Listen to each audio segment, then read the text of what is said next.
Chapter 4. At Flourish and Blatz. Chapter text. Harry began reading eagerly. He loved his time at the Burrow. He knew that without remembering anything that happened, but now he was getting to hear about his time there, which would be fun and help reinforce those memories. Probably fainted from the shock of watching a real family, James said bitterly. Boring old gits, Sirius huffed. Lily giggled at the look of shock on Harry's face as he read that. Wonder what they're up to, Remus said eagerly. Nothing good, James assured him. All four of them winced at that, hating that Harry seemed to find this so odd. Do you find that odd here? Lily asked, wondering if she was going to burst into tears if Harry said yes. He hesitated for a long time, but when it seemed they weren't going to let the subject go, he said, at first, yes. After a while, though, I got used to it. I'm really comfortable here now. Just took me a day, I guess. I'll take that, James said brightly. Really, they were lucky Harry even liked them so quickly. All he had were 12 years' worth of memories of his family hating him. Bless her, Lily sighed. It was kind of difficult too, since I wasn't always sure, but he loved whatever answer I gave him, Harry said, smiling. Agreed, the other two purebloods said. Poor thing, James said in sympathy, knowing the feeling of having that kind of crush. Bet she did that a lot, Sirius laughed. Just when I first walked in, Harry said, blushing a bit. Nicer than Lily was, Remus said, grinning fondly over at her. She'd just laugh at James whenever he did that. James huffed and Lily had the decency to look embarrassed. How did Hogwarts know I was there? Harry asked. The ink is magically addressed, remember. The letter always goes to the person, not the house, Remus reminded him. Even after first year, Harry asked, sounding pleased. Every year, Sirius agreed. Clearly he wrote more than the one book, Lily said in shock. Break with a banshee. That doesn't sound like a study of banshees, more like a fable, Remus said in surprise. They're all like that, Harry told them, reading down the list. How many are there? James asked in disbelief. In lieu of an answer, Harry read the rest. How many are there? Sirius repeated James' question, sounding skeptical when it seemed Harry was going to keep going. 3 more, he said without looking up. Remus couldn't help but snort at the title, along with his two friends who really had wandered with a werewolf. It wasn't exactly a stroll in the park. There are 7 of them, Lily exclaimed with incredulity. Who requires 7 books for one class, 'cause they've got to all be from the same teacher? James balked. I don't think I'm going to like this new Dada teacher, Remus said dubiously. Harry had said that Quirrell had been a bad teacher last year. Now this one was using what were clearly fantasy books. How long until Harry actually started learning in a very important class? Can't be worse than the first one, Lily said. And let's not judge. Maybe the books have some real information and uses in them, and the teacher's going to pick them out. There are better textbooks for that, Remus disagreed. Let's just get on with it, Sirius said, when the two were clearly going to start arguing over the fact. Harry read on gratefully. All 7 years are going to be using the same texts. James demanded of nothing. This isn't very encouraging at all, Sirius agreed with disgust. That would be ridiculous, Lily spluttered. Dumbledore wouldn't simply hire a fan of a fantasy writer for the job. I'm sure there must be a good reason for this. Harry thought it was nice his mum had such faith in the teacher this year, but privately thought it was wrong. He decided to keep that to himself, though. Yet another reason this is annoying the crap out of me, Remus said with distaste. Maybe some of the siblings could share, Lily offered weakly, feeling bad for this poor family. Since they're all in the same house, I'm sure they could swap books in between days or something. Harry sighed, feeling suddenly guilty for the huge pile of money he knew he had stored away. Oh, Lily said, finally distracted from this new teacher mess. Well, she's not nearly as young as I was thinking then if she's starting school. Just her fangirl side made her seem that way, I suppose, James chuckled. Sirius scoffed. He wears that during the summer, he asked mockingly. He's a bit of a show-off, James agreed. Ron wasn't kidding about his owl being old, Lily said in sympathy. I love that he uses the word rescue, James said with glee. Well, we know who she's looking out for, Lily giggled. You mean he doesn't do his summer homework? Remus asked. I never did until the last minute, Sirius laughed. And here I thought the Burrow couldn't get any better, James said with glee. Poor kid, Sirius said in sympathy. Well, at least they're trying to be friendly to him, Lily approved. And Percy's not making an effort at all, James snorted. That's supposed to be a good thing, Lily pointed out. But if it's out of character for him, Then I guess it is odd, Remus disagreed. How did he get 12, though? James pointed out with a frown. There's no way you could have attended all of those classes to get that. A lot of them happen at the same time. I'm sure his brother was just exaggerating. Sirius rolled his eyes. Sirius grimaced, realizing Harry hadn't asked about that this time again, and really wished he could get it through his head it was okay to interrupt and ask those questions. I wouldn't be surprised one bit, James said with a shrug. At least we could leave him something, both parents thought sadly, Lily feeling worst of all. That money belonged to James' side of the family mostly, as did Harry's cloak. Lily hadn't been able to leave him anything. You can exchange it for Muggle money, though, Lily told him. Didn't Hagrid tell you that? No, Harry said, thinking back and wondering if he'd ever figured that out. Thank Merlin for keeping that quiet, Remus said. I really don't need another reason to want them dead. Guess they didn't realize you don't know how to use flue powder, Sirius said sadly. I think he meant escalators, Lily said fondly. Easy enough mistake, Sirius agreed. Harry felt rather stunned you could travel by fire of all things, but found this no more odd than anything else magical he'd heard so far. Oh, I would fuss, Lily disagreed. I'd hate to think you wound up somewhere you shouldn't be. I'm with Arthur, James disagreed. Don't stress the kid out with too much information. Tell him what he needs to do, then let him do it. Lily huffed, still disagreeing, but more eager to hear Harry's first experience. They wouldn't mind, Sirius said bitterly. Wish they thought you weren't kidding, Remus sighed. Geez, I'm agreeing with James now, Remus said. I think they kind of overwhelmed him. He was eyeing Harry, who looked a little cross-eyed, trying to keep all that in mind. Well, that's not good, James said tensely. Yeah, I stuttered like that once, wound up in some old abandoned shop, Remus said. Took me ages to figure out where I was and how to get back to Diagon Alley. Lily looked a little panicked, but Harry just looked relieved he wasn't the only person who had messed up his first time. Lily misinterpreted that expression, and so she thought he must not have any bad feelings about where he wound up. Oh dear, Sirius said, looking a bit anxious now as well. I think Arthur should have just gone with him. Could two people go together? Lily asked, never having seen that. It's not recommended, James said, but a lot of parents do it with small children. Harry should have been small enough at the time he could have. Well, no one thought of it, Harry said with a shrug, and I don't think I wound up in too bad of a place. By that, you mean you didn't wind up where you were supposed to, Lily muttered. Great, all four of them muttered, not very happy at this confirmation.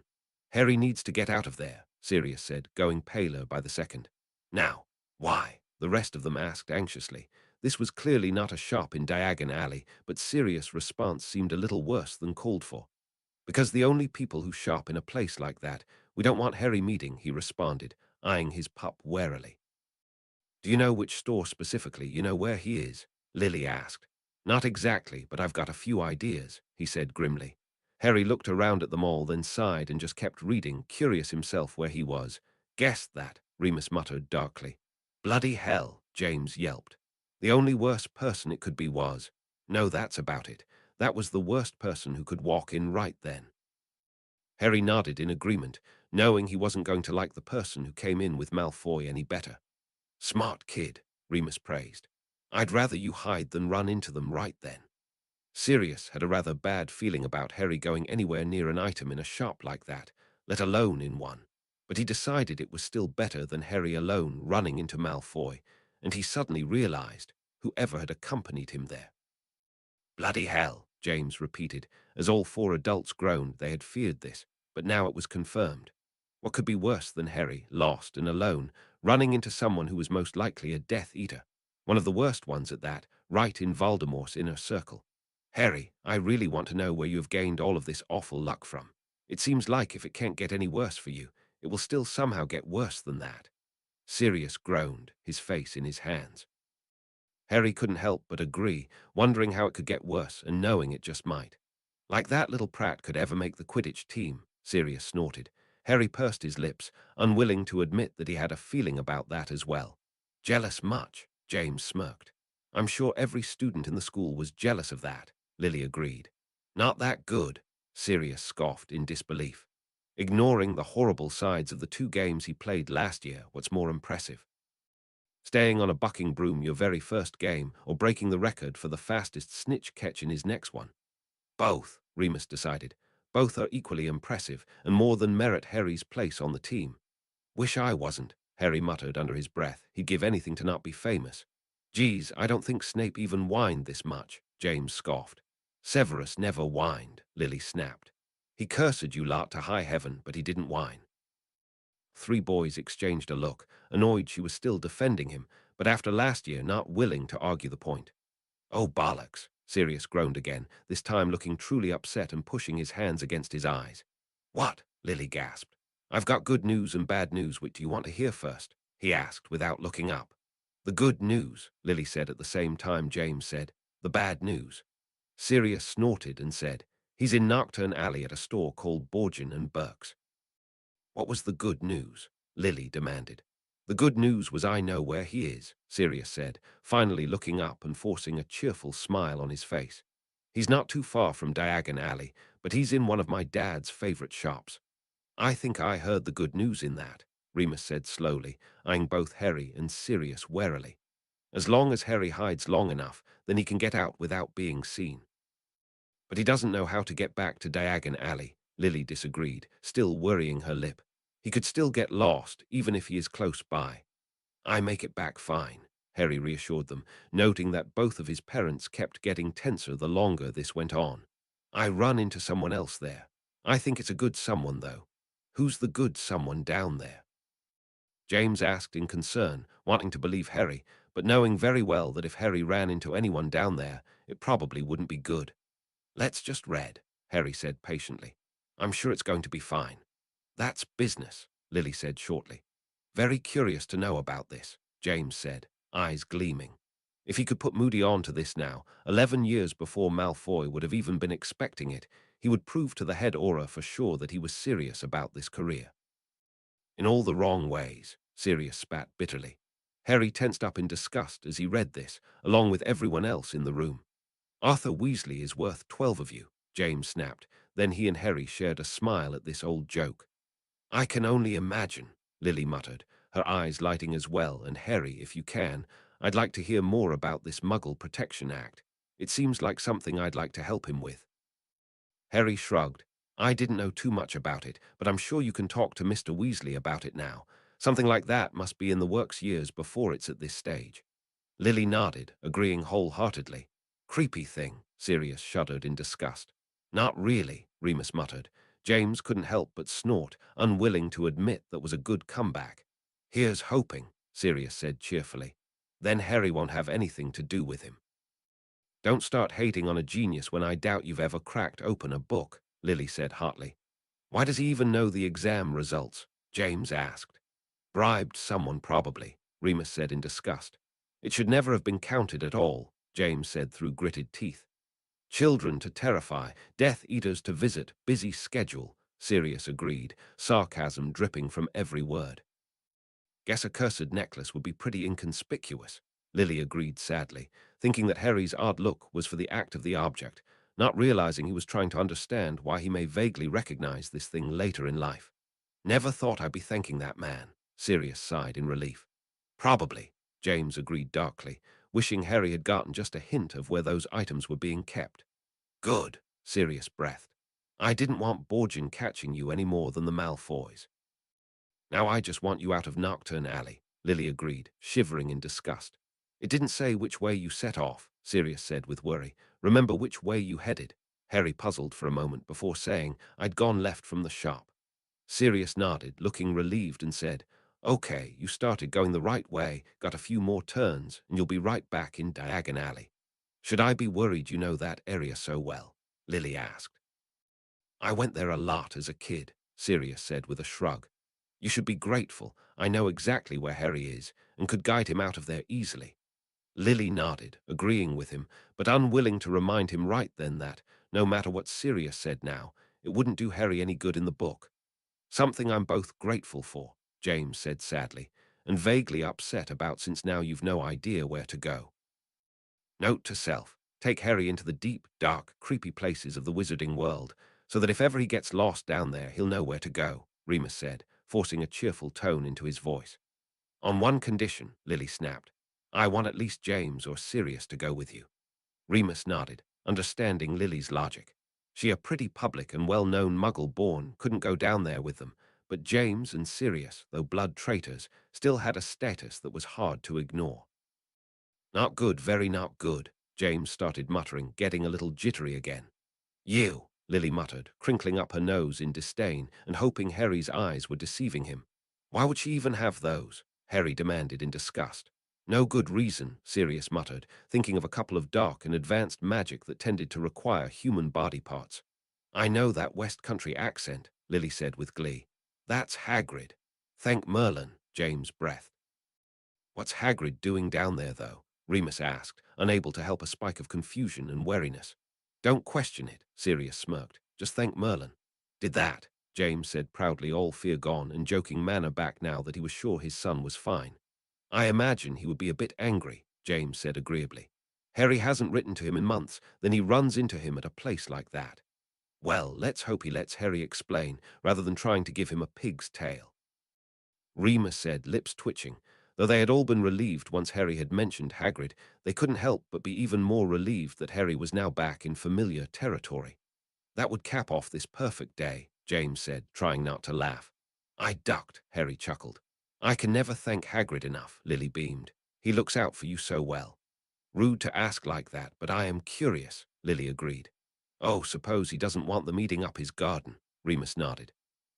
Lily mentally added this to her growing list of garden things. He's going to love the answer to that, Sirius chuckled with hope that for once Harry would really say, and maybe something worse than a pig's tail would come of it. Oh, James groaned. I wanted to hear Hagrid threaten them some more. I wanted to hear about Hagrid doing more than threatening again, Remus muttered darkly. Yeah, that would have been a scare for them, Lily agreed, not having come around to thinking about that yet. They had no idea how far away you were. For good reason, Lily rolled her eyes. I talked Sirius into taking me down there one day, James said grimly. Only went a few buildings in before my parents caught us, and we didn't try going back any time soon.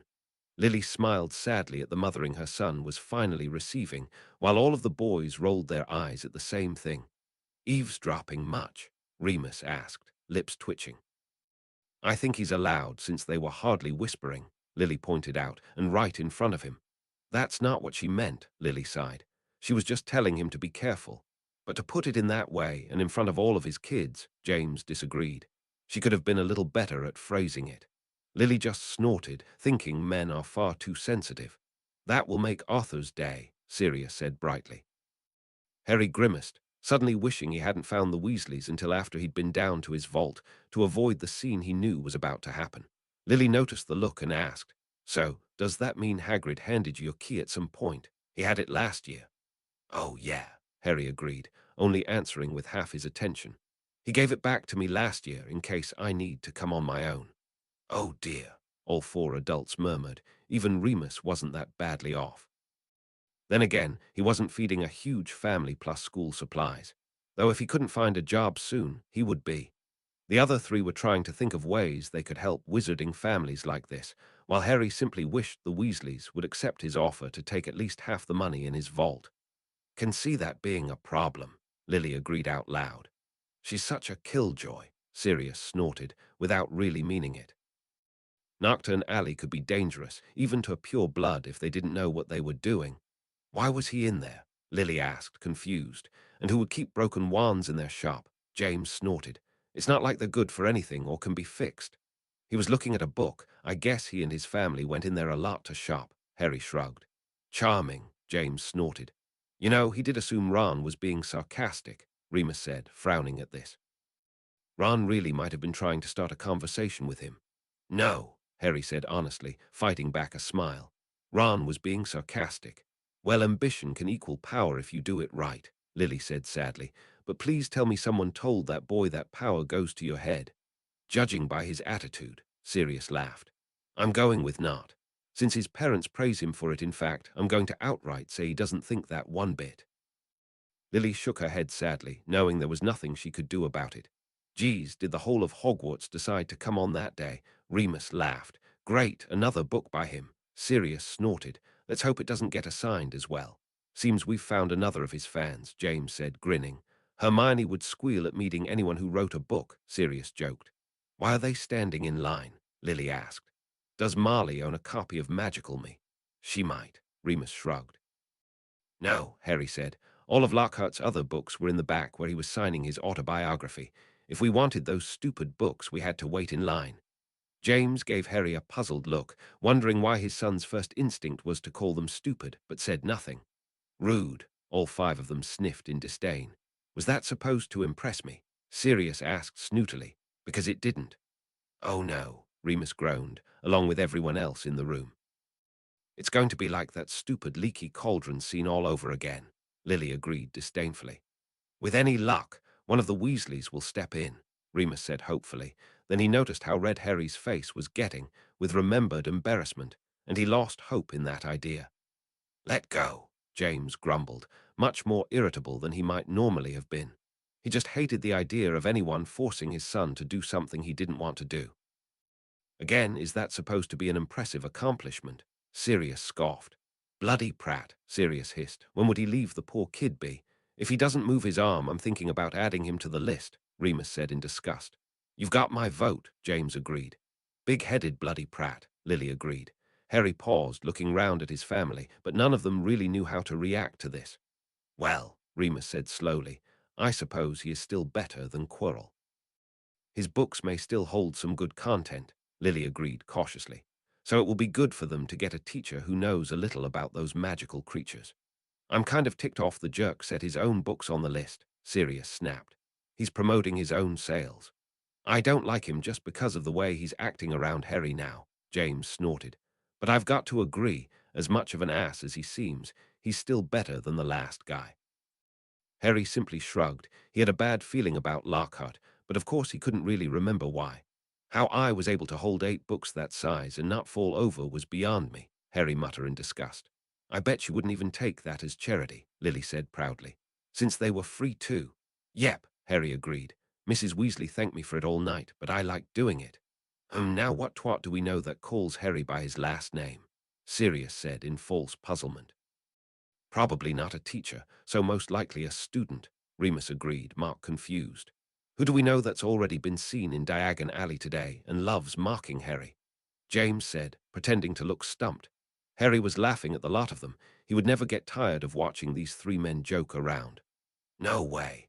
They all gasped, feigning surprise, sending both Harry and Lily into a real laughing fit. You should see where he ends up when he goes into the apothecary, Sirius agreed sarcastically. I heard there's a new magazine out that writes whole articles about that. Well, she'll most likely end up in Gryffindor with her brothers, Lily said fondly. Good projectiles for throwing at him, Remus offered. All 5 of them went red in the face with anger. Malfoy insulted Ron enough last year with this bit. He clearly hadn't found any new material over the summer. Look on the bright side, Sirius said. At least they're not in school. Malfoy can't go running to Snape to save him. Ron can get his well-deserved payback. They're still in public, Lily said, looking almost disappointed she had to point this out, and around at least Ron's parents. There's no way he can get away with it. At this point, I don't care about getting away with it, James huffed. I just want to see someone hit him. Why? James and Sirius whined. Because, like Mum said, we knew Ron couldn't get away with it, Harry said, mouth twitching to hide his own smile. At least, that's why I did. I'm sure Hermione would have said something more along the lines of fighting is wrong. Oh, I don't know, Lily said fairly. Even Hermione has to lose her temper with this bug at some point. Harry felt something flash through him for a moment at this, but it was gone as soon as it had come, and he just decided to keep reading. Well, damn, Remus muttered, both backup and apparent. I don't think Ron needed backup, James snickered. I still remember the bloody nose from last year. Double damn, Sirius winced. Now we've got to put up with his arse. Why that? Lily exclaimed as they all burst out into their own verbal abuse, largely cursing the blonde twat's existence. Harry, surprisingly, was the loudest. The Weasleys had treated him so well, better than anyone else ever had in his life, and he couldn't stand the idea of anyone insulting them like that. Harry now looked more livid than he had before during this entire time while reading. Nothing made him angrier than insulting his friends, but he managed to read on, breathing heavily as he did so. Good on ya, James grinned. Well, we already know yours can't, so don't even start that mess, Sirius hissed. All four of them went wide-eyed, stunned into silence as they only hoped they were hearing Harry right. "Did he curse him?" Lily yelped. "Even better," Harry cackled, reading on gleefully. "They were wrestling," Sirius demanded, looking as if Christmas had come early this year. "Well, that sort of implies an equal give and take.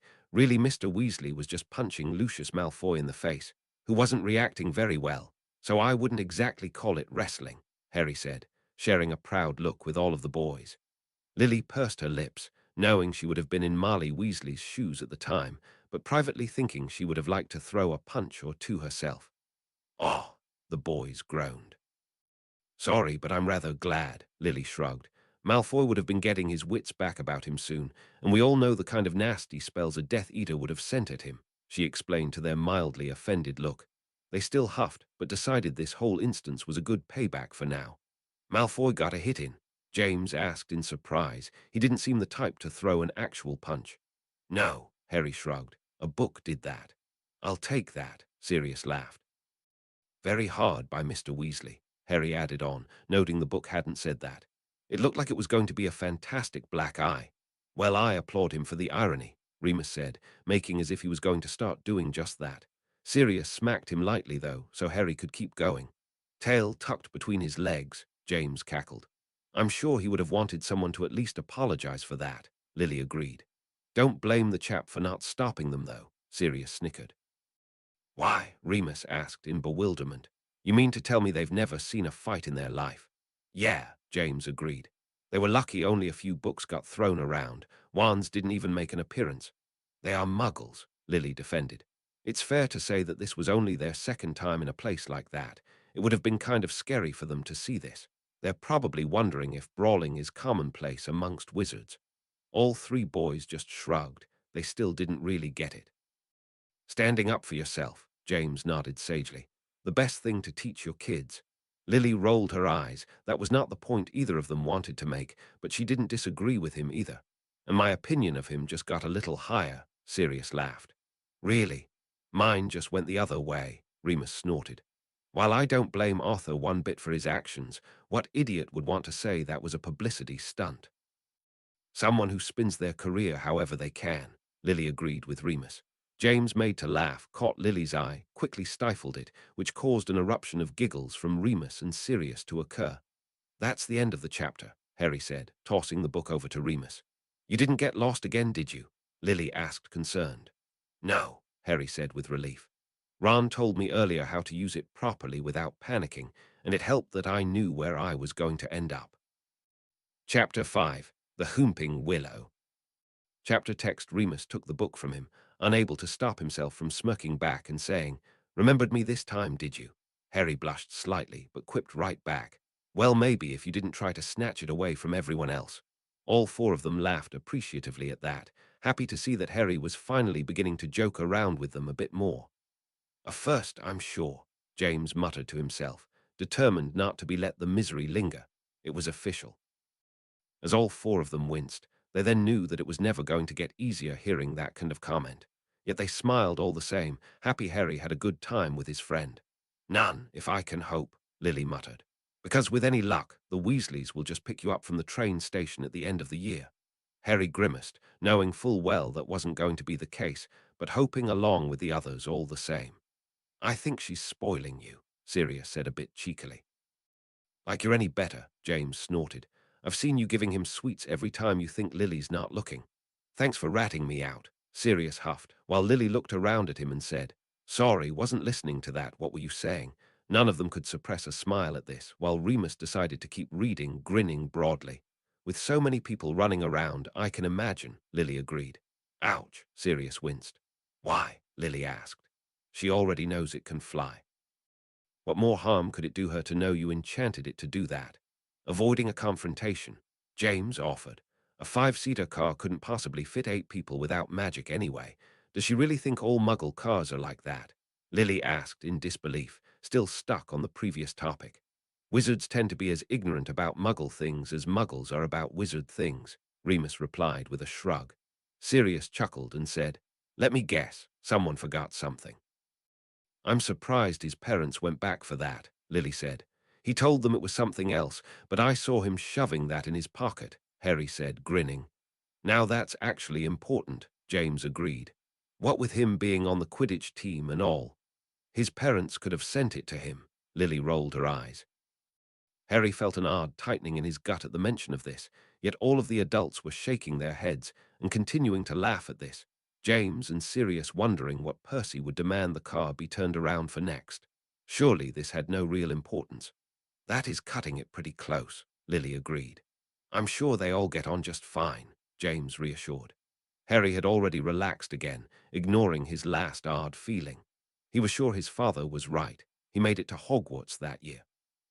So why did he feel yet another tightening in his gut, like he was trying to brace himself for some kind of impact? Surely nothing too bad happened in a train station. Crash! The other three without the book, or vague memories, yelped in shock. Remus looked up from the book to Harry, who was massaging his ribs in remembered pain, and asked, "What does it mean, Crash? Surely you made it through the barrier and ran into someone."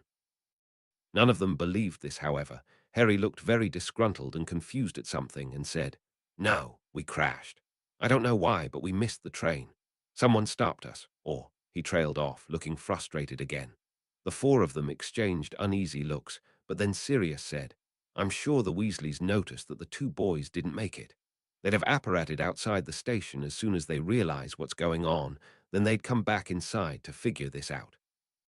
Harry dearly wanted to correct him and tell him no such thing happened, but as he had no idea himself what did happen, he let Remus keep going.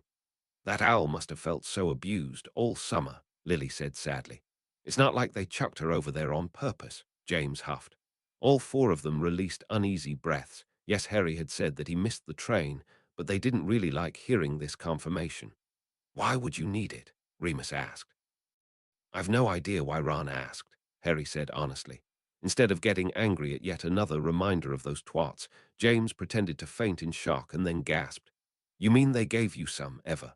Harry chuckled at his antics. "Yeah, I was out shopping with Petunia and Dudley kicked up a fuss and said he wanted to go across the street and get a toy. So Petunia gave him some money, and he ran over there. This woman on the street was watching, and when she saw that it didn't look like I was going to get any, she asked me really loudly, 'What are you going to get over there?' Petunia gave me a bit and pushed me off after Dudley to get me out of the way." All four of them were genuinely surprised. Harry had so openly told them this and pushed their anger at this little story out of the way, happy that Harry was starting to open up more. "Never tried that," Sirius laughed in surprise. "Wonder if it would have worked if something wasn't wrong." "Should be no time at all," Lily said, trying to calm herself more than anything. "Once the train's left, they've no reason to stick around. They might not have even noticed you two didn't get on the train, so it might be best if you two just went out to wait by the car, just in case." Harry went bright-eyed for a moment, muttering something about the car, but they all knew by now Harry couldn't really tell them one way or another what happened until after the fact. Lily beamed at Harry, happy he seemed to have been thinking along the same line as her. "I don't think I like that reaction," James said at once, his mind going right where he was sure Ron's just had. His two friends exchanged uneasy looks as well, hoping Ron really wasn't thinking what they were thinking. "What?" Lily yelped. "He must be joking." "Afraid not," Harry said, rubbing his temple but grinning like a fool now. "I think we do just that, and it was a blast for a while." All four adults just sat there, staring at Harry like he had suddenly gone crazy. "You do know that's illegal, right?" Remus began. James snorted and gave his friend a disbelieving look. Of course he wouldn't. Ron would though, which makes it all the more ridiculous that he was the one to suggest this stunt. Harry frowned at them. "What's the big deal? Mr. and Mrs. Weasley can apparate back home, and since the car belongs to Ron's family, it's not technically stealing. How else could we have gotten to school?" "I can't believe I'm the one saying this," James said, privately wondering if the world had just been flipped upside down, though he felt it would be better if he said it rather than Lily. "But it is illegal. There's making trouble now and again, and then there's flying a car across Britain in plain sight." "It has an invisibility booster," Harry defended. "Mr. Weasley just mentioned it. Besides, what's the difference between that flying car and Sirius motorcycle? Didn't Hagrid take me to the Dursleys, across Britain on that?" James and Remus shut up at once. It was one thing lecturing Harry on what was illegal, since he didn't actually know better, but Sirius, on the other hand, knew full well what he was doing, and he was a big boy who knew the consequences of his actions. Plus, Sirius was always more careful than these two 12-year-olds were likely to be. Sirius opened and closed his mouth several times, but no noise came out. Lily narrowed her eyes dangerously at him all of a sudden and said in a deadly whisper, "You told me you got that thing cleared." "Ah, I went to a Muggle DMV and got it registered, in case I ever got stopped," he said, unable to help stammering a bit. "Sirius Black, you told me that bloody thing had been registered as a charmed object through the Specially Charmed Objects Department." Harry just blinked, feeling bad he'd clearly just gotten Sirius into trouble, and also noting no one had answered his question. The two of them sat arguing for a few more moments, Sirius insisting his bike was different, since it wasn't nearly as big as a car or as noticeable, plus he only flew it at night. Lily was furious with him. He was already an unregistered animagus, and had been for years. Now he had gone and done something else stupidly illegal. It was only when Lily yelled, "You're going to get your arse thrown in Azkaban if you keep this shit up," did James finally cut in. "Lily, relax. The bike's not really the main issue right now, is it? It's not even here right now."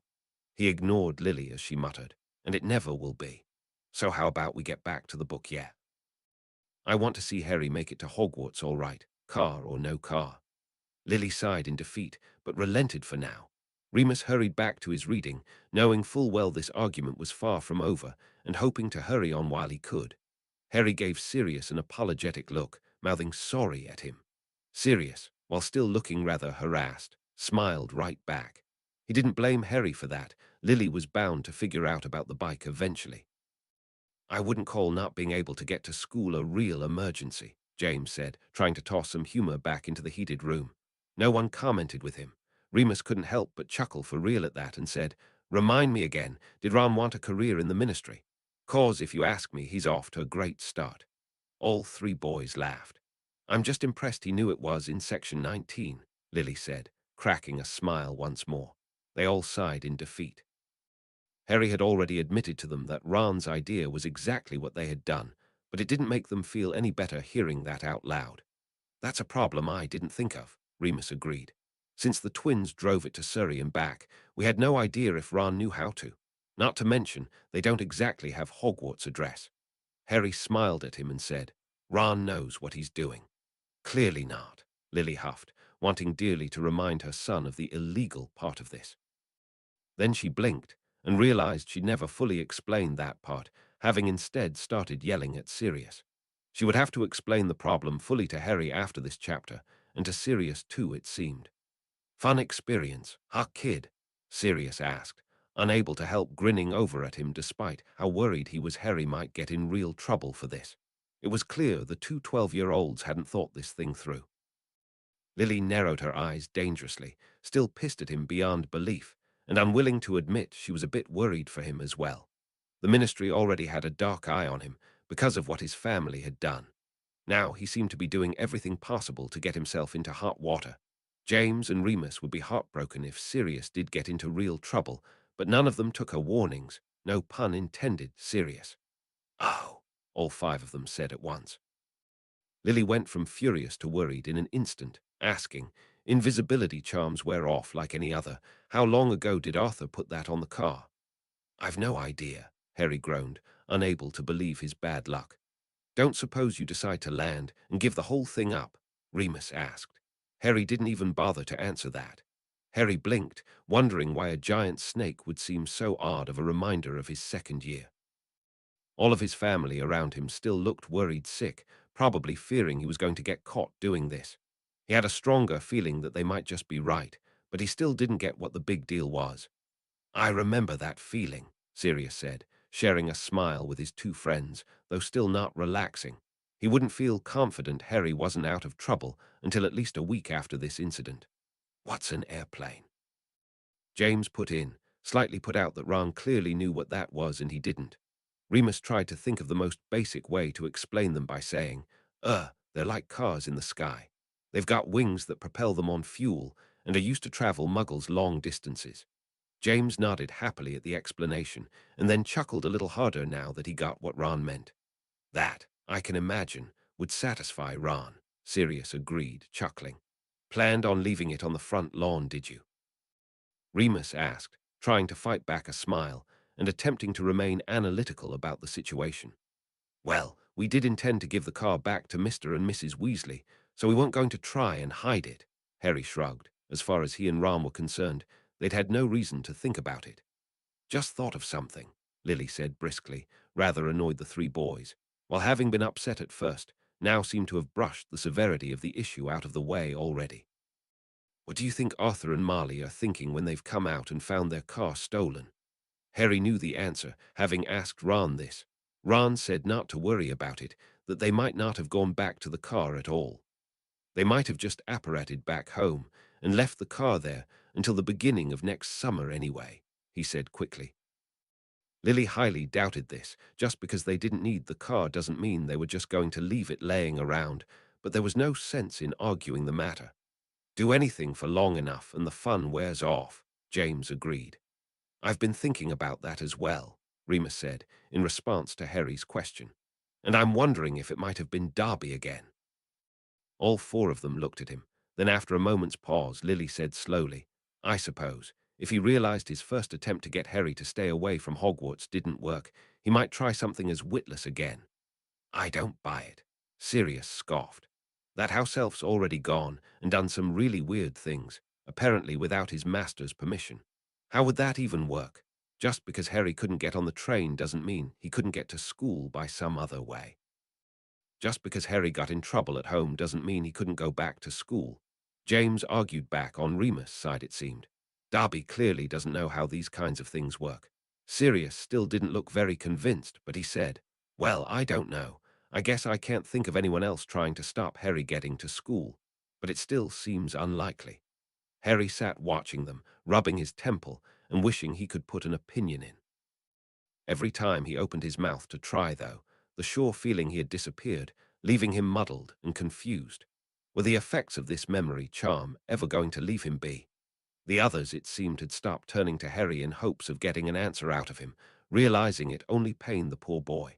It wasn't going to stop them from theorizing the outcomes, though that was just in their nature. So when they ran out of options, the reading continued. Ah, all five of them muttered again, Harry suddenly having a very bad feeling about that noise. My bike runs off of magic. I think Arthur's car would be the same, Sirius said slowly. Yes, but how long have you driven it without a break? James asked uneasily. We all know that train ride is a good 7 hours at least. How far has that car gone in one go? None of them had an answer, and only hoped Hogwarts would come into sight soon. There's that answer, Lily muttered, not liking this confirmation. How long has Arthur had that car? Remus asked, more in surprise this time. Ron didn't turn those on, did he? No, Harry said, very puzzled by this, and he had never asked Ron why that happened either. Why? Because, James answered. All items that are enchanted will gain a mind of their own after some time. There might be nothing wrong with the car at all, it just doesn't want to travel anymore. The bloody thing might drop out of the sky and land just because it feels like it. How long have you had your bike? Harry asked Sirius, now just curious, and trying to change the subject, since his dad's saying that had sounded way too familiar for his liking. Back when I was 18, Sirius shrugged. I've been tuning it for ages, but I think it's still new enough I don't have to worry about that, he explained. How long does it take for that kind of thing to happen? He asked, prodding deeper, his natural curiosity beginning to come out. Depends on the object, how heavily it's enchanted, how long it's been under magic use, etc. Lily said, there's no real time limit, and even the amount of consciousness the object grows varies. Harry nodded, still very curious about all of this, but decided not to ask any more, as it seemed Remus wanted to keep going now. The four adults gave a breath of relief, sure the car would last that long. Harry, on the other hand, didn't relax one bit, much like the people in the room, all of whom were tensing up in unease. Harry hadn't even made it to school yet, and they were already nervous again. Shit, Sirius hissed. Car crash wouldn't kill them, Remus reminded them all bracingly, looking rather white himself. And they're on magical grounds now, shouldn't be any more unpleasant than, say, falling out of bed. you run into a mad tree, Harry muttered, trying desperately to remember why that had come out of his mouth, but the others looked far more relaxed at Remus' cool reminder, so they didn't seem to notice. Shit, James muttered this time, wincing in fear. He didn't like that mental image one bit. That's not even a spell, Lily moaned. What good did he think that would do? He was panicking, Harry defended, dearly wishing he could tell Ron to put his wand away for some reason. Too late. The three without the book yelped. Crashing into a tree is much worse than just landing on the ground, Sirius grumbled. I'm still fine, Harry reassured, fidgeting like crazy now. What about this tree was bothering him so much? They all sighed in agreement, happy that Harry had finally landed at least. Is Ron okay? James asked in concern. If Harry walked away from this with a small bump, he would take that as a blessing, but they had no idea how badly Ron had been hurt. I think Ron broke something, Harry muttered, rubbing his forehead in disdain. I know it bothers him the rest of the year. The four of them shared a very uneasy look. If Ron had been hurt so badly it was a permanent injury, hopefully it wasn't something as awful as losing a limb. Ron's parents would go crazy. They might even pull him out of school for a time, which would be awful for Harry, and Hermione too. The three kids were obviously close. Shaking himself, Remus forced himself to read on, hoping he was exaggerating Harry's words. Oh, they all said, looking quite relieved. Well, that sucks, Lily agreed. But you can buy a new wand. I was thinking of something far worse. Harry smiled, pleased himself his friend was all right, but then said, yeah, but he doesn't get a new one this year. It bothers him all year, but there's something odd. I think it does something. He trailed off, then rolled his eyes in frustration, just waving Remus on when it was clear he couldn't think of anything else. Nope, Sirius said sadly. Once you break a wand, that's irreparable. Harry grimaced, wondering why his instinct was to disagree with Sirius, but nodded to show he understood him now. What? Lily yelped. Did you land next to the forest? James asked, mentally trying to map the grounds in his head and gauge the boy's position. Startle something in the forest. Harry pursed his lips, knowing that wasn't the correct answer. Why did he feel like it had something to do with a tree again? A branch, Sirius groaned, looking like he himself had just been slugged by a tree. Of all the bloody places you landed, James muttered, looking sick to his stomach. Remus had gone pale and shaky. If that stupid tree hurt his little cub, he'd feel so guilty. It was only there because of him after all. Lily didn't like the way they all seemed so upset by this turn of events. She had never gotten close enough to that tree to find out what kind of damage it could really do, but it seemed able to beat up a car easy enough, so she didn't want to know what it could do to a student. After a few more moments of tense fear, Harry gently nudged them all on, and Remus shook himself out of his shock to read. What kind of tree does that? Harry asked, trying to distract them once more.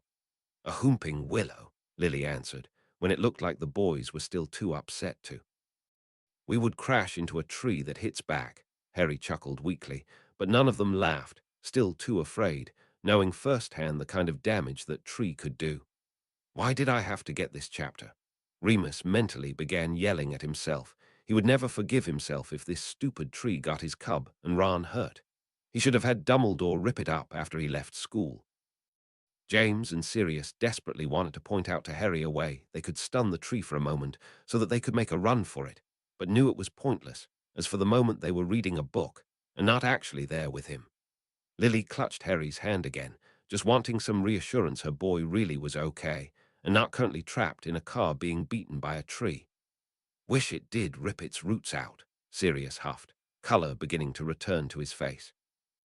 Don't blame the tree, Harry shrugged. We did hit it first. They all gave him looks of disbelief. Harry was some kind of person if he could sit there and defend something that could have done him a serious injury. But now that it seemed they had gotten out of there without a scrape, they instead thanked that blasted car for its timely actions. James let out a low, throaty whistle. I guess that car has quite the mind of its own, more than I thought, if it can kick its passengers out like that. He said, looking reluctantly impressed. Are you listening to this serious? Lily asked briskly.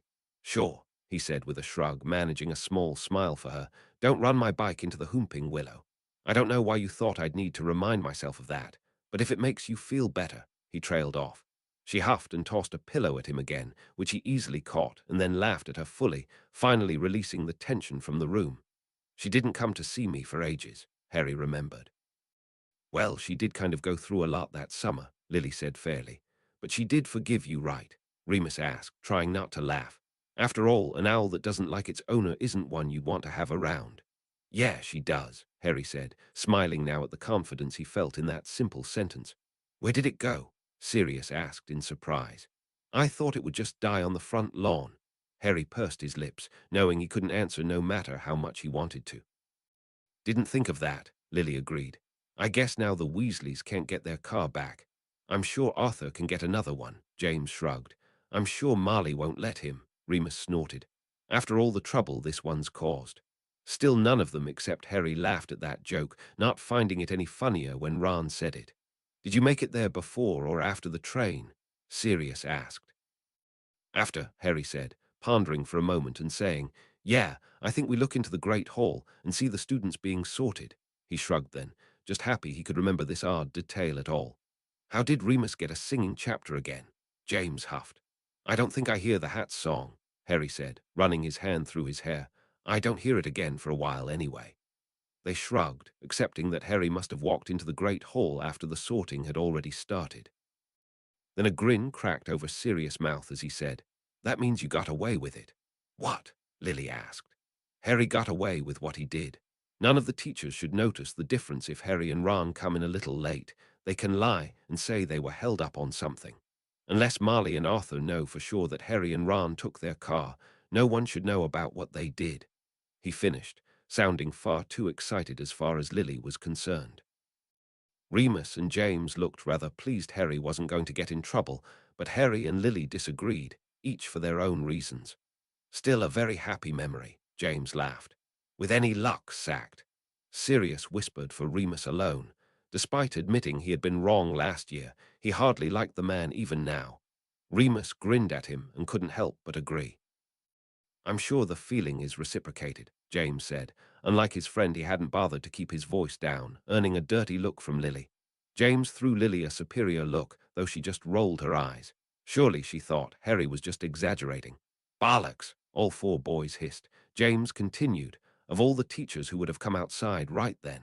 Really, I'm not surprised a teacher did come outside, Lily said with a shrug. The only reason that car made it past the magical wards of the school is because it was magical itself. Still, Dumbledore would have been alerted something had come through, and I'm not surprised he sent a teacher out there to have a look. That's why you rolled your eyes at us, Sirius huffed. You knew Harry hadn't gotten away with that car thing. Lily smiled innocently at them, and Remus just decided to read on. Where do you think he's leading them? James asked in confusion, noting that wasn't the way to McGonagall's office. Filch's office, maybe, Sirius offered. He's a teacher now, you twits, Lily huffed. He has his own office. Why am I not surprised he chose one in the dungeon? Sirius rolled his eyes. Slughorn's was down there too, Lily rolled her eyes back at him. He probably just inherited his. Doesn't answer what I was thinking, James cut in. Why wouldn't Snape just take them to McGonagall's office, then go and get her? They're in her house, it's her responsibility. Lily just shrugged. She didn't have an answer to that. Just like his heart, Remus whispered to Sirius, his mouth twitching. Since Remus was the one reading, Lily very obviously noted this, and though she couldn't make out what he said, she had a good idea, so she gave them both dirty looks for good measure. James huffed, and then gave Lily her own dirty look. See why we don't like him. He's not acting any better now than he was in school, always jumping to the worst conclusions. Well, he was usually right about you, Lily snapped back, though she herself couldn't deny that Snape was out of line that time. Of course they don't get a chance to explain, Sirius huffed. How did he know about the car? Harry yelped in shock. Not sure, Lily said, rather surprised herself. The spell would have said something entered that shouldn't have, but not the exact object. Maybe Arthur forewarned the school the boys might be showing up in it, Remus offered. Crap, all four boys groaned. Lily looked rather upset herself, wanting to point out that she was right that they couldn't get away with it, but not any happier to hear that Harry could get into real legal trouble. Well, that's not so bad, James said in a false hopeful voice. It couldn't be too hard to track them down and fix.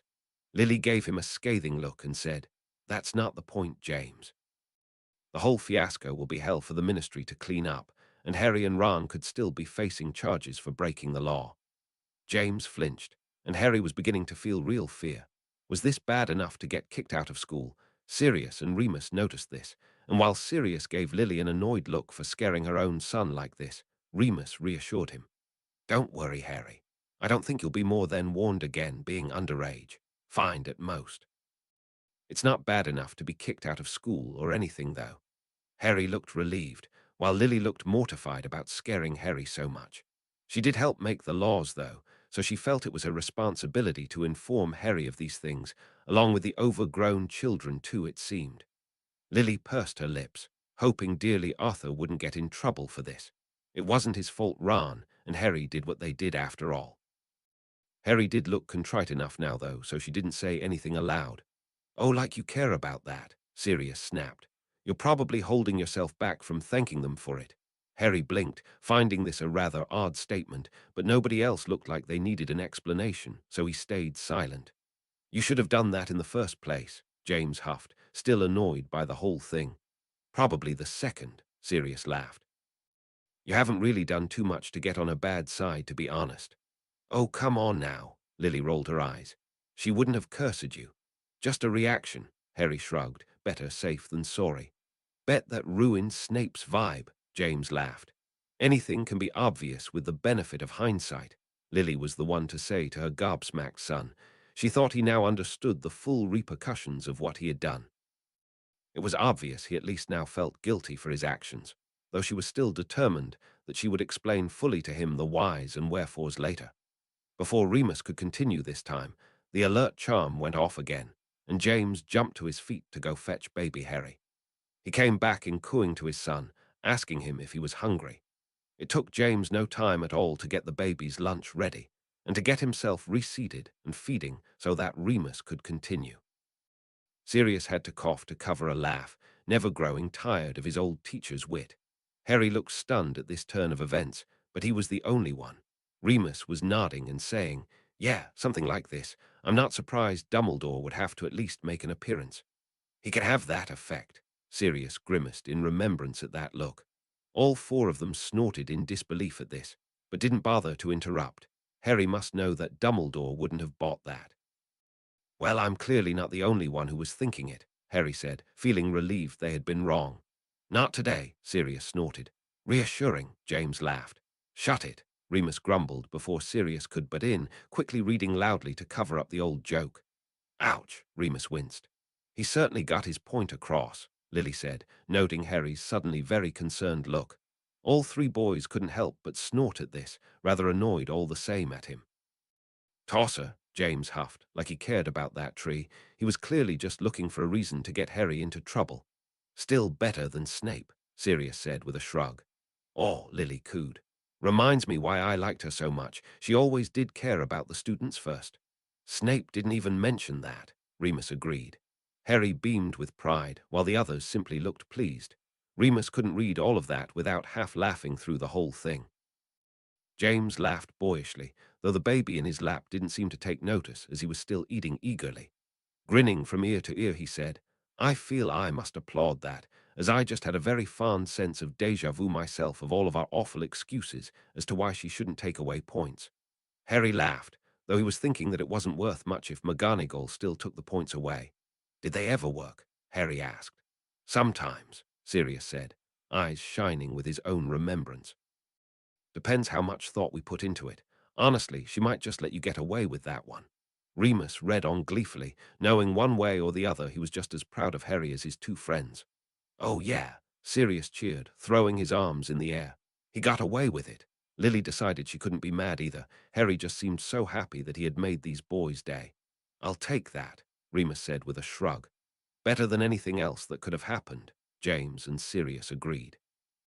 "Well, that was depressing." James rolled his eyes, shifting baby Harry around a bit. "That's probably true," Lily agreed. "Like the rest of the school won't find out anyway," James snorted. "Didn't last year prove that?" "Oh," Sirius said, feeling like laughing. "No one told them the new password," Remus said, trying to fight back laughter himself. "Do you suppose they did it on purpose?" James asked, smiling with mirth. "Remember that time we got back at daybreak one morning and the password had changed overnight and no one told us? I swear McGonagall had done that one on purpose." "How did you get in?" Lily asked. "Slept out in the hallway," Sirius said with a shrug. Lily pursed her lips, but she was trying hard not to laugh herself. Harry looked rather annoyed at all of them. He didn't think this was funny at all. I bet she was really confused during that train ride, Remus said. She probably looked all over for them and got really confused when she couldn't find them. Well, you weren't expelled, Sirius said lightly. Then you should have told them the point before you told them the password, Lily laughed. Wish we'd thought of it, the three pranksters said in reverence. Now that it was clear Harry wasn't really going to be punished for this stunt, they were as impressed as the rest of Gryffindor House with what they had done. Sirius let out an extra loud laugh at that, saying, "They think they did it on purpose. Now they're jealous." Lily rolled her eyes at the lot of them, but was smiling fondly as well. Harry at least seemed to be enjoying the attention the boys were giving him now. "Thank Merlin for you noticing that," James said, as baby Harry finally seemed to be done, and so James scooped him up and put him on his shoulder to start burping him. "Well, she's clearly just as much fun to have around," Remus chuckled, remembering how she was at the start of last year. "Glad you're going to enjoy this year more than last year," Lily sighed, hoping fervently the Whomping Willow was the worst thing she'd have to deal with. Chapter 6. Gilderoy Lockhart. Chapter text. Remus got up to hand the book to Lily, but then baby Harry burped, and Sirius piped up with, "Before we start the next chapter, mind if we stop for lunch? I'm getting a bit hungry as well."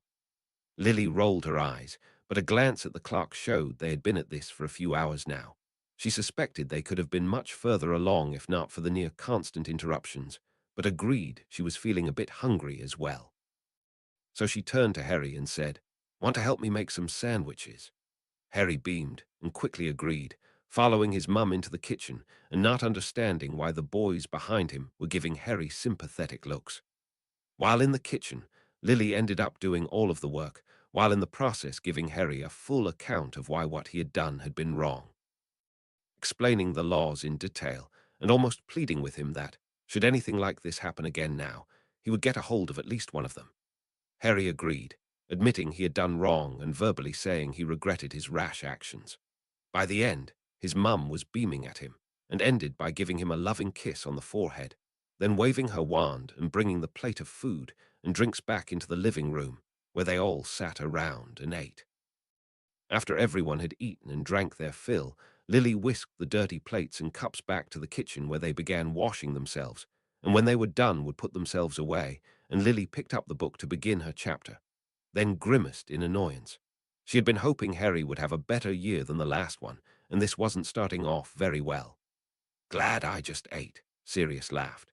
"Like you wouldn't go eating a second lunch given the chance," Remus smirked. "You mean she hasn't finished all of them already?" James asked in disbelief. "She likes to reread them," Harry laughed, "especially that year." Lily smiled indulgently, wondering if Molly wasn't the only one with a celebrity crush. "Oh," all three boys said, knowing Ron getting mail from his parents the day after this incident wasn't anything good. Lily didn't pause, though, having the same idea as them, but wondering what Marley and Arthur had to say. "Bloody hell," Sirius grimaced in disgust. Ron got sent a howler. "A what?" Harry asked, while his friends looked even sorrier for Ron. "It's a letter that yells at you very loudly, as if your parent were there," James explained. Sirius got one his first morning there. His mum wasn't too happy when she found out Sirius had wound up in Gryffindor. "How did she know so soon?" Lily asked, never having asked before. "Slughorn told her," Sirius said in disgust. "He was all surprised, thought it made me even more valuable to him, and he knew my parents pretty well, see. So he thought by telling them they would convince me to join his stupid club. Didn't work, obviously." Harry wondered what on earth this club was. They had mentioned it once before, but Lily had decided to read on. Remus snorted with laughter. That was clearly the least of Ron's worries just then. "That wasn't mentioned in the last book," Lily said in surprise. "He got it the morning after we lost that 150 points," Harry said, not having taken note at the time the book never mentioned this. His gran sent him a howler saying how she was all ashamed, and that his parents would have been ashamed he lost all those points. "I only heard about it after the fact, since Ron and I had made it down to breakfast late that day, and Seamus told us about it." Neville had tried to ignore it by stuffing it under a plate of bacon before anyone saw, but it just exploded and sent bacon everywhere, and then started yelling, Harry finished, remembering how embarrassed Neville had been all day. "Then how come you hadn't known what it was called?" James asked. "I didn't know it was called a howler," Harry said. "Seamus just said Neville had gotten yelled at by his gran for it, and Ron said he felt sorry for him. They never said what it was called." Lily nodded in understanding before turning back to reading Ron's own howler. "Always a treat for those who didn't get it," Remus agreed. "Now that's a bit extreme," Lily said. "Marley couldn't have known they'd crash into the tree. They broke a few laws for sure. Expelled was a possibility, but died. Just being a protective mother," James chuckled. "I think you can sympathize with that." Lily smiled, unable to argue that. "How did that work out for you?" Remus chuckled. All five of them winced, really hoping Arthur wouldn't have been dragged into this. "He didn't get into much trouble, did he?" Lily asked in concern. "I can imagine in our laws now, he can get a huge fine for that." "Imagine that bloated for 10 years from now," Sirius said grimly. Harry felt more dreadful as this got on, hoping desperately the Weasleys would allow him to at least pay back that fine. "Don't tell him he deserved it," Sirius groaned. "That is the opposite of helpful right now." Chuckling, Lily then read, "Sirius, you're making a really bad habit of doing that lately." James laughed at the look on Sirius' face. Sirius shrugged. So far he hadn't at least done it to someone he didn't like.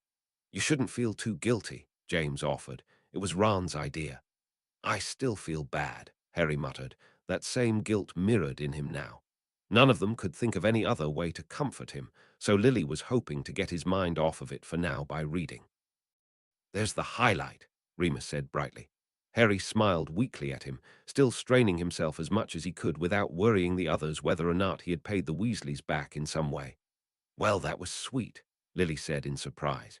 "Too good for that tree," Remus muttered in disgust, still feeling rather guilty himself for that tree attacking Ron and Harry. "I think this seemed like more of a visit than a helping hand," Sirius chuckled. All five of them snorted in disgust at this.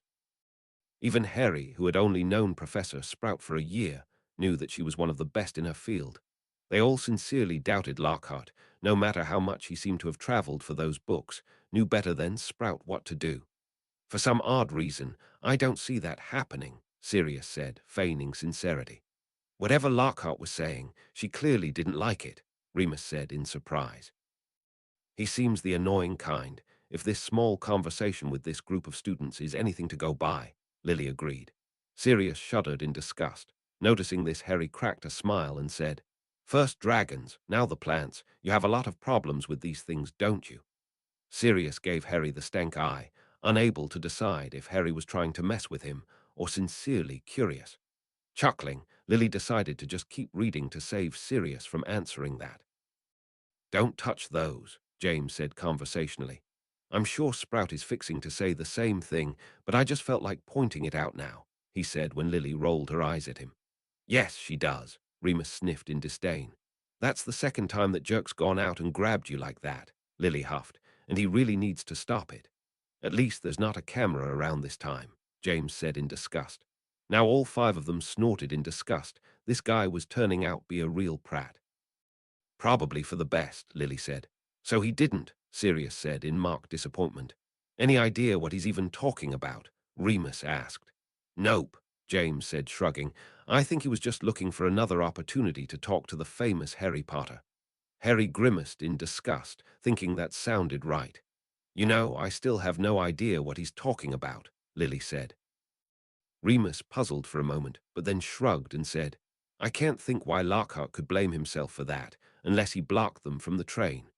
The others looked disgusted at such a thought, James saying, "If he did, then what on earth is he playing at? And how could he have known about the flying car?" "I don't think so," Harry said, shaking his head. "I think Dad had it right the first time, and he just wanted to talk to me some more." They all rolled their eyes, hardly looking appeased, but let it go for now. Sirius let out a bark like laughter, the other three actually doing the same. Harry, on the other hand, looked disgruntled and said, "I didn't even know I did make the front page because of that. Why would I want to do it again?"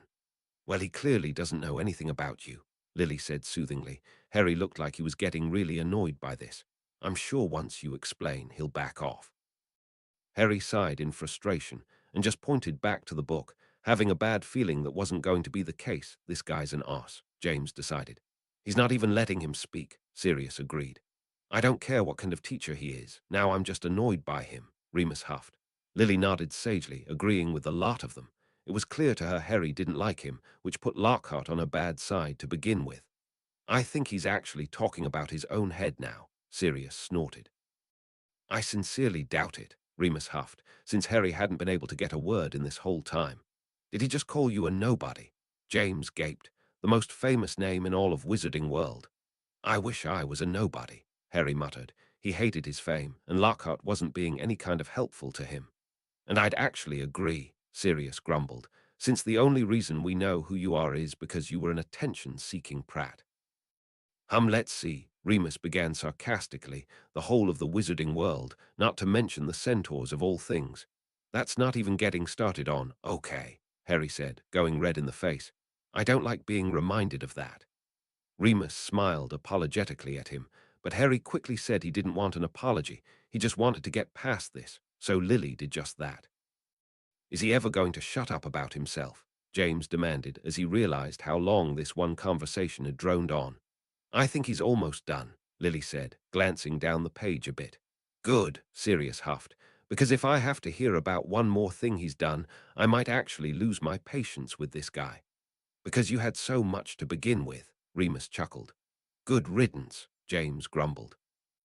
Sirius opened his mouth like he was going to say something, but Remus just nudged him and muttered, "Let it go, Sirius." He huffed and crossed his arms, but held back his insult. "Oh, this will be fun," James said with glee, now keeping an eye on Harry's expression so he could see this firsthand. Harry didn't gasp now, but the look of surprise on his face as he remembered what a mandrake looked like caused all three boys to chuckle. Lily smiled over at him and said, "Best get used to that now." "I plan on having at least a few mandrakes in my garden." "How many antidotes do you plan on making?" Sirius laughed. "For all the times I feel like poisoning you, you should be thanking me I'm planning on making them at all," Lily said brightly. Sirius turned a funny green color, probably in shock, and chuckling Lily read on. "To her that is normal," James agreed. The Whomping Willow wasn't even much of a challenge for her. "But trust me, it's not as easy as she makes it seem," Sirius grumbled again. Harry dearly wanted to ask, but as everyone else was fighting back laughter, he decided to save it, feeling he'd bothered Sirius enough lately. "Now she tells them," Sirius muttered to himself. He really hated all of those greenhouses, almost as much as he did Gringotts. "Thought he'd like that attention," James said in surprise. "Guess that would keep a damper on his mood," Sirius agreed. "I don't care how brave he is," Lily sniffed. "He's still being an ass to my son." Remus quirked an eyebrow at that, saying, "Zap, what exactly did he do?" Harry shrugged, saying, "I don't know, I've never actually read them." "Guess for a muggle-born that would seem kind of reassuring," James agreed, still not liking Lockhart's personality one bit and kind of agreeing with Remus. No spell could just zap a werewolf away. What had he done? "It never is," Sirius agreed. "Just like real children there," James chuckled. All four of them couldn't help but laugh at Harry's little predicament and more visual gags. "Which is why I always abhorred herbology in the mornings," Lily agreed. "I always thought you should have that as the last class of every day." "Write a note to Dumbledore," James shrugged. "That always happens," Sirius laughed, "at least with most classes. Transfiguration was always one of my better subjects, so I didn't have much problems there." "Up for his horrible herbology issues," James whispered into Harry's ear, making him crack up laughing. "Which is why you're supposed to freeze it first," Lily chuckled. "Well, some students don't think ahead like that," Remus shrugged. "Or don't need to," Sirius said, just a little pompously. "Oh yeah," all four of them said, having temporarily forgotten Ron's broken wand in the aftermath. "This ought to be fun," James said brightly. "I've never seen someone try to use a broken wand before." Lily rolled her eyes at them, but had to admit she was very curious what was going to happen. Harry looked around curiously. "Why do we even have tape, if there's a spell to fix things? Why hadn't Ron just asked a teacher to do that?" Lily helpfully explained. "The tape is just a temporary fix for those young enough they can't use the spell yet, but sadly wands are much more complicated than that, love. A simple spell couldn't fix the kind of damage that one's gone through." Harry nodded, still looking interested in the idea, thinking for some reason he should know a bit more about this. "Well, that clears that up," Remus said brightly. "That wand is now useless. Bet he could swap it out with one of the twins' wands, though," Sirius said, an old mischievous grin spreading across his face. They may not notice at first. Good way to get back at them. I don't think Ron thinks of that, Harry chuckled, while all three pranksters looked downcast at such a missed prank. Was that helping? James asked, trying very hard not to laugh. No, Harry said, not bothering to hide one bit his chuckles. It was rather funny looking back on it. You said he had it all year, Lily said, so I already guessed he hadn't done that. The rest of us want to know why, though, James said, pointing back at the book. Lily stuck her tongue out at him, but complied all the same. I don't think she'd do that, Lily said, not entirely convinced herself. Ron doesn't take the risk, though, Harry said, still not quite understanding why he felt grateful Ron kept that broken wand. Was that a yes? Remus laughed. Harry smiled and said, don't know, never actually saw it. Great, Lily huffed. Are you going to have to deal with first years every year getting crazy about meeting you? Not every year, Harry muttered, wondering why he knew this kid in particular. Cameras don't work at Hogwarts, Remus said in surprise. Why would he have that? Why not? Harry asked. Electrical items don't work very well around magic, Sirius explained, which is why Muggle objects like cars, for instance, have to run on magic instead. Suppose that camera probably does the same, he finished, answering for Remus. Yes, but he's a first year.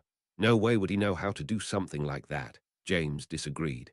Maybe it's one of his parents, Lily offered. But my watch worked just fine, Harry insisted, remembering he used to wear an old watch before the one he had on now, though he couldn't quite remember what had happened to it. What kind of watch was it? James probed. Wind up, I think, Harry shrugged. It was Dudley's, but he threw it away and I kept it. Never had to replace the battery, though, so yeah, I'm going to say wind up.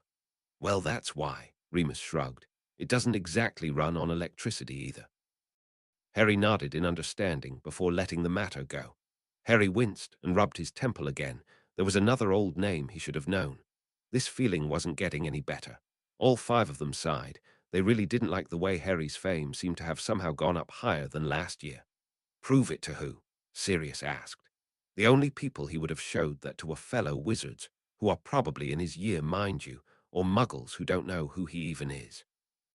Harry just shrugged, still stuck on the annoyance someone wanted to take his picture at all. Well, he's not wrong, James chuckled. But he's clearly a muggle born if he didn't know about moving pictures, Lily said in confusion, so I've no idea about that camera. They were all stumped and just decided to let it go. Clearly they were never going to get the answer to that. This would be adorable if it wasn't about you, Lily said sadly. The little guy's meeting his first celebrity. Harry didn't look any less disgruntled. Well, that can't be good, Remus groaned, thinking of one person right away who would mark Harry for this. Fantastic, the others all grumbled, as if this situation wasn't bad enough already. Harry was getting angry now. While he didn't like the attention Colin had been giving him, he still hated Malfoy for marking the situation even more. Which is probably true, Sirius agreed. Malfoy spent all his time before Hogwarts being told what a special little pureblood he was. Then he comes there and gets outshined by the famous Harry Potter at every turn. That was very insightful, Lily said in shock. You always have to sound so surprised when I say something smart, Sirius said, not really annoyed. He knew he put on a stupid front. It made others expect less of him. It's the way he got his, Remus began, but then he cut himself off and just shook his head. He hated thinking about this, and there was no reason to correct someone who A, wasn't even here, and B, didn't care if he corrected them anyways. He knew for a fact if he ever met a Malfoy, the situation wouldn't be good. Harry startled for some reason. Why would Ron saying that cause a memory stirring? None of the others noticed, though. They were still too annoyed at Malfoy's attitude. Sirius said, Good on you, lad, for sticking up for Harry knew I liked that kid. Why was that funny? James asked. His parents threatening him like that in public is public humiliation, Lily said, finding it ridiculous she'd have to point that out. James shrugged. Clearly he didn't understand. His parents had probably never yelled at him for anything, plus he sought out attention on his own, so Lily guessed he wouldn't really get it. If that's Snape, his timing is actually good for once, Remus said in surprise. Got to disagree with you there, Moony, James huffed. Malfoy deserved whatever Ron was going to do. To many untruthful witnesses, Sirius disagreed. That would have been one of those times Moony would have stopped us, and you know it. James thought about it for a moment before agreeing. Oh, not that prat again, Lily groaned. I think I would have preferred Snape, James spat in disgust. You mean you don't like the competition? Remus marked, not even having to ask if this big-headed idiot did such a thing. He really needs to stop doing that, Sirius said, getting angrier every time this happened. How many times is he going to drag you at his side like that? Harry grimaced in disgust, but sadly couldn't answer. Harry huffed and said, I probably would have done it for Colin anyways, but in private. Now I just hate this altogether. We know, son, James said, wanting to go out and find Lockhart right now and smack him a good one. If he starts talking about himself again, Lily said in disgust, I'm really going to wish Harry would just run off and leave the prat. Better start wishing then, Harry grumbled. All of them braced themselves for yet more annoying commentary by this jerk, and they thought Quirrell had been bad. At least Harry didn't spend this much time around him. At the end of the year, yes, they would always agree Quirrell had been worse, but this was hardly better. James seethed. All the more angry an oaf like this could say anything paternally to his son. Then you shouldn't be giving advice to anyone. Lily muttered mutinously for a moment, exactly on the same page as her husband. That description stung a little too close to home for them. Covered up, Sirius spluttered. He made that whole scene 10 times worse. You're setting him up more than anything, Remus hissed, beginning to fidget in more than annoyance now. Career? Lily interrupted herself in disbelief. You don't have a career. You're in school for crying out loud. Harry didn't even bother trying to soothe their tempers this time. He was all for Lockhart getting a good telling off from his family. You're the big-headed one, Sirius pointed out, like he thought Lockhart was too daft to realize this himself, though he probably was. Knew it, Remus muttered to himself. A real accomplishment that, Lily agreed. That is one class I will always be in favor of you skipping, James grumbled. All 5 adults winced, very much hoping Hogwarts would never even consider allowing such a thing. I'm sure he has his own, and just doesn't want the competition, Remus sniffed in disdain, causing at least Sirius and James to chuckle again.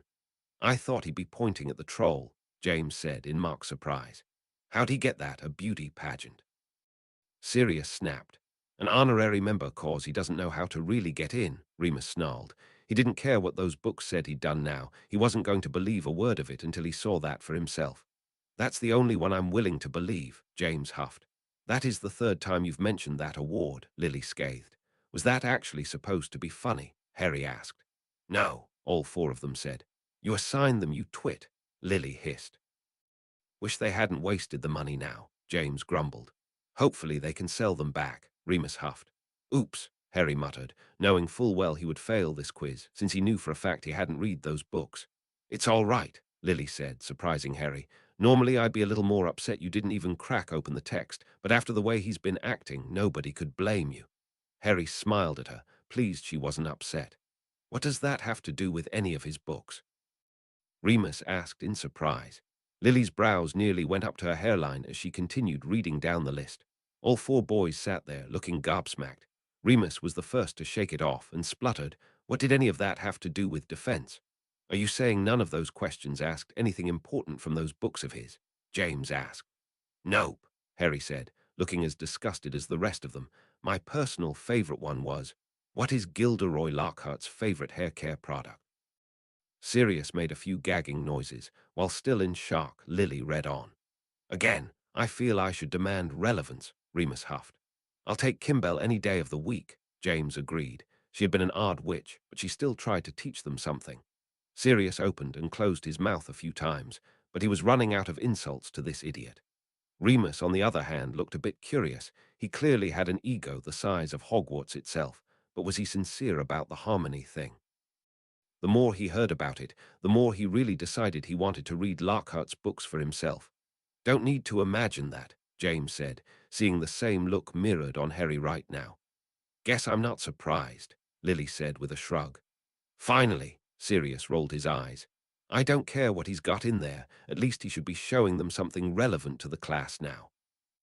Harry eyed him for a moment, wondering if Sirius would be thinking the same thing when he found out how Lockhart handled whatever was in that cage. Harry had a bad feeling about it.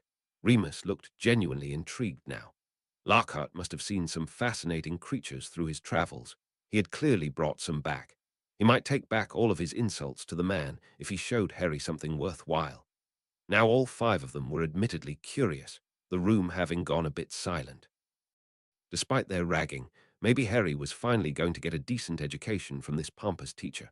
Before Harry knew it, all four of them had cracked up laughing. Harry still felt like something bad was going to happen, so he didn't understand why they were all holding their sides in a riot. Still grasping his sides, James caught sight of Harry's face and wheezed, "Pixies, while mischievous little buggers are hardly more of a threat than a couple of flies." Devilish by nature, all it takes is a few freezing charms and you'll have the whole swarm under control. Lily recovered as well, wiping a few stray tears from her eyes as she said, "We were laughing because of the way they were built up, dear. Any first year could handle them. They're annoying, but not dangerous." "I'll give him this, though," Remus said, rubbing his side and unable to get rid of the grin on his face.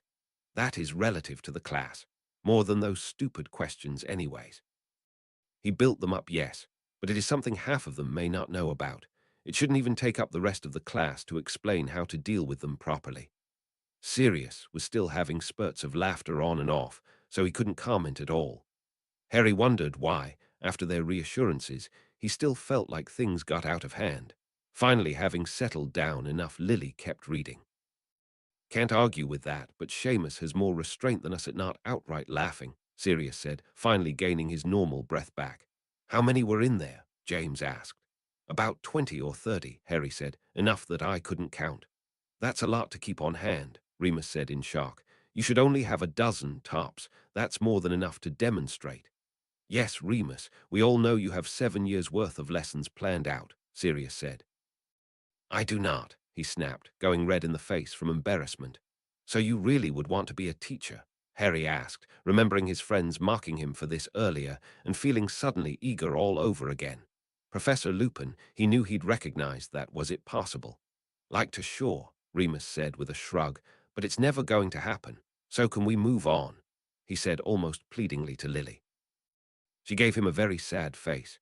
She was currently fighting very hard against some anti-werewolf legislation that was making it damn near impossible for Remus to get a job, let alone a job he'd love like teaching. She felt like if her opposing side could see her friend now, upset and flustered at such prospects being held just above his head, they would pull that law in seconds. There was nothing she could do for it right this second, though. He did what? Remus yelped in shock, forcefully pulled away from his depressing thoughts a second ago. "He didn't tell you anything useful about them?" James asked in disbelief. "Any spells to cast, anything?" "I knew something bad like this happened," Harry huffed, not very happy he had been right. "How long are you going to keep going before Lockhart freezes them?" Sirius asked in disbelief. He was still stuck on the Neville bit. The poor kid sounded like he was being attacked. Where was the so-called teacher? Lily was getting redder in the face the longer she kept going. "Bloody hell," Remus yelped. "He's letting chaos in there, plus a student's dangling from the ceiling." "It gets worse," Harry promised. They looked at him, only wishing he was joking. Lily was now dreading going on. How could this get worse? "You didn't tell them how," James pointed out, feeling like taking his own wand out and shoving that dingbat in a closet with 100 pixies. Lily had to reread that 5 times before the boys were really convinced that was what she read. "That's not a spell," Remus said, looking faint now. "That sounds like something Fred and George would have told Ron. Are you saying this idiot doesn't even know the proper spell on how to freeze pixies?" Lily asked. James and Sirius looked like they had the proper spell placed on them. They were still frozen in shock. Harry nodded absently and then said, "Yep, that's exactly what's being said, but like I said, it gets worse." "How can it get worse than that?" James asked, finally coming out of his shock. Harry shrugged, hating that he couldn't give them a better answer when they asked. They were used to turning to the book for an answer by now, though. That shook Sirius out of his shock, making him laugh weakly. It could only be an improvement to the situation now that idiot. "Bloody hell, he's an effing liar." Sirius yelped. "What are you on about?" Remus asked. "All those books, all those stupid things he says he's done. We had it right the first time. They really must be fantasy novels. I'd bet my broomstick he doesn't know a damned thing about any magical creatures. He can't even get rid of pixies. He's putting those stupid books of his up like they're real, though, and people buy it." Lily chewed up her lip for a moment before saying, "I agree. This man is clearly an idiot and doesn't know what he's doing. But then why would Dumbledore give him the job? Surely he knows Lockhart's lying."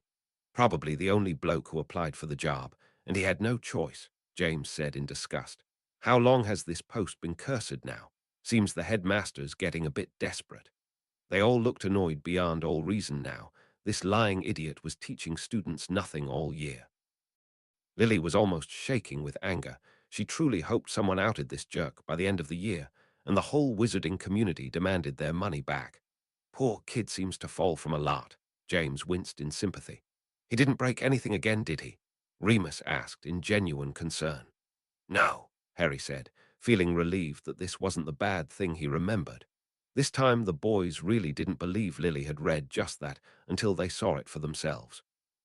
Too disgusted to point it out this time, the book was shoved back into Lily's hand with the utmost contempt, and Lily was forced to read. You just walked out of there, right? James asked. That way when that arse came back in, he would have to deal with his own problem. Harry shook his head no and said, We put the rest back, it was good practice anyways. They all huffed, not appreciating Harry's attempt at humor. Oh dear, Remus said in genuine concern. They're poisonous. He did get an antidote right away, yes. Yeah, Harry reassured. His ear started swelling up, and we went to the hospital wing right after class. First the dragon, now a pixie. Sirius laughed, what's going to bite Ron next? Even if that was true, and he wasn't a useless git who had no idea what he was doing, Remus said disdainfully, he should be in the room instructing. Not whatever the bloody hell that was. At least Hermione knows what to do, Lily sighed. Otherwise you might have been there all day. Glad you and Ron know better at least, Lily huffed, thrusting the book towards James. Chapter's over, by the way. Hope it skips every other class of his, he muttered in disgust. But before he took the book, he turned to Harry and said, Nothing too bad happens in the next chapter, right?